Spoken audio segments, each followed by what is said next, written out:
and welcome. I'm Antonina Antosha, and you are watching Head to Head with UATV. With the war in the Donbas raging for the fifth year in a row, many people from the conflict zone need help and support. And this is where the International Committee of the Red Cross steps in. To talk more about the work of the ICRC in Ukraine, and in particular in Donbas, we welcome to the studio today Jana Bauerova. She is the spokesperson of the International Committee of the Red Cross. Hello, and thank you so much for coming. Hello, thank you for having me here. So you've been working, your organization has been working in the Donbas conflict zone for the fifth consecutive year now. And I have some numbers from the UN. There was a forecast that in 2019, over 3.5 million people in the east of Ukraine are going to be in desperate need of humanitarian aid. Right now is the year 2019. You've been actively working in that area. Is that forecast true? Indeed, those are the numbers that are shared by the international community. We are helping the people living along the contact line to protect them and assist them with their most immediate humanitarian needs. I can't tell you the exact numbers, but we are helping those who are the most vulnerable in the hardest locations to reach along many different lines of work: humanitarian assistance, also more long-term programs in order to enable them help themselves, rehabilitation, housing programs, and so on. Which are the groups of people that are the most vulnerable right now, living across along the front line? It is the people who are living close to the contact line, and as you know, many of them are elderly persons who have nowhere else to go, or who have decided to stay because that is the house that they built with their own hands.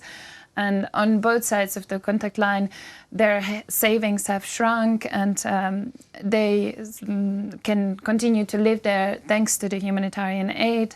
Their houses have been damaged due to the hostilities, and so we are trying to help them so that they can reconstruct them. In some cases, we have also built new houses.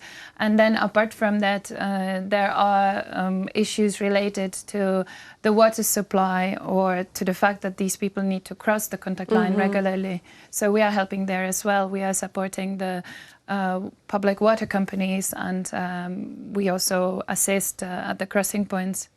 Yes, that's what I wanted to ask you next. Providing humanitarian aid is not the only kind of activity that is being fulfilled by the Red Cross. What else? I know that you do assist people at the crossing points. You do assist with the dead. You assist with the education. What else? What are the programs also implemented? Yes, exactly. As you mentioned, there is long-term work in order to support the existing structures, mainly through training and capacity building, and also improving the equipment. So we are assisting the forensic identification structures. For instance, in the spring, there was an international forensic identification center open in Dnipro, so that there is a consistent approach in line with international standards. We have a program to make the schools safer, which is not just about making them safer physically, through measures like passive security, putting the protective film on the windows so that the glass shards do not scatter through the class should there be a blast next door, but it's also through psychosocial support. So we have a program helping the helpers, which gives training to people who are key in the community, like volunteers, teachers, community leaders, in order to be able to support others, to detect the signs of stress, and to have techniques in order to help them feel better. We also work together with the Ukrainian Red Cross Society through programs like the mobile clinics that visit the remote locations close to the contact line once a month, and therefore can provide health assistance to the people. And that is, of course, a big part of what ICRC does as well, the health programs, in order to make sure that the hospitals and ambulatories are ready to receive the patients and provide the basic health care. We, for instance, donate medicines to help with treatment for patients with diabetes or with the non-communicable diseases like high blood pressure or asthma. How much do people living along the front line actually lack medical assistance, according to your estimates? Well, it is a problem of access because infrastructures are down in those places. There are no regular bus lines. The roads have been damaged. People cannot just drive their car over non-paved roads because they may be mined. So, and the other thing is that some of them have limited capacities to move because they are bedridden. So for that, it is very important that there is a medical professional who goes there and who can follow up on their treatment, like these felchers who what visit about the villages. medications?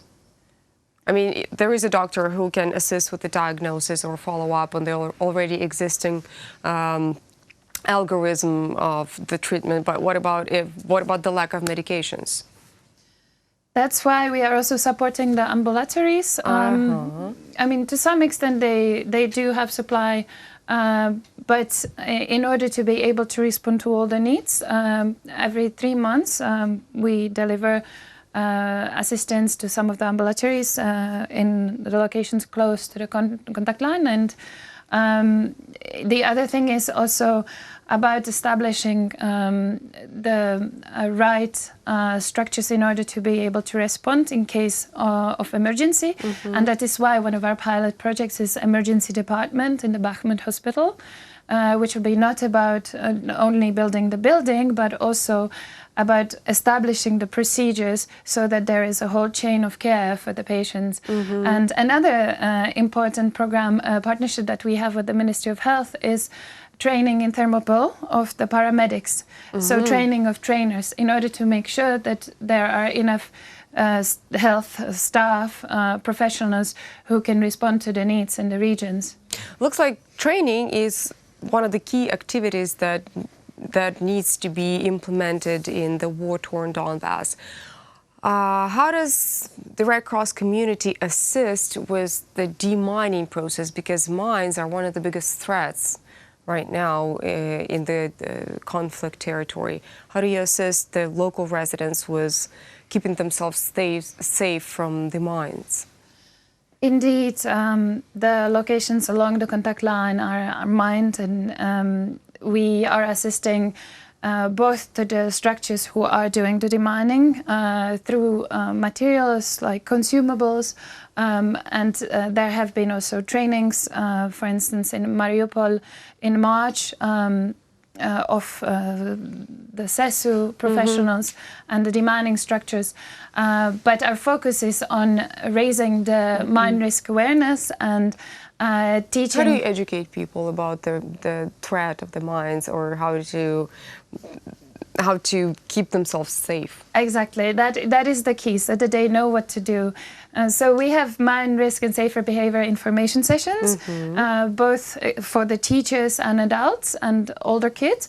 But an important part of our program is really involving them in talking about those risks, not just, giving out leaflets. That's, of course, a part of it. We have a whole range of print materials. We have even developed some special projects, like a game for teenagers that's called Safe Land, where they get asked questions and they have to think about what is the right answer.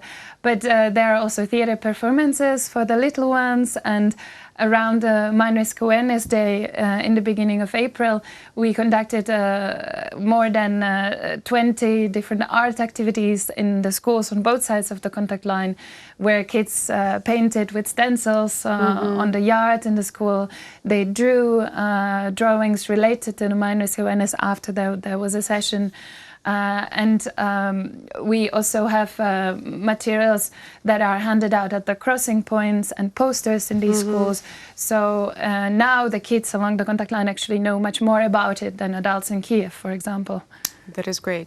On your official website, I've also seen some information that you somehow assist in re-establishing or keeping family relations, like you pass the written notes or letters or organize meetings for people. Could you tell a little bit more about that?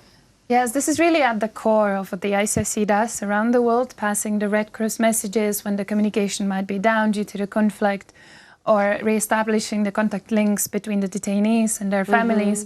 And in case of Ukraine, We have been visiting prison facilities and people detained in relation to the conflict and helping with the contacts with their family. And also we have been able to restore the contact and help people with the transport cost in order to be able to visit those who are the most vulnerable. And we have had a few cases where we helped to bring families together when they were separated due to the conflict. They were on two sides, and namely, this is a very specific program when they were bedridden persons who had maybe their family member on the other side who could take care of them. So in those cases, we have assisted them to be able to be in the same place, so that... If it's possible for me to ask, if it's appropriate, could you share a story of such a family, if it's appropriate? Well, there was a story like that, like what I just mentioned, a lady who is, I think, 83 years old, whom we helped.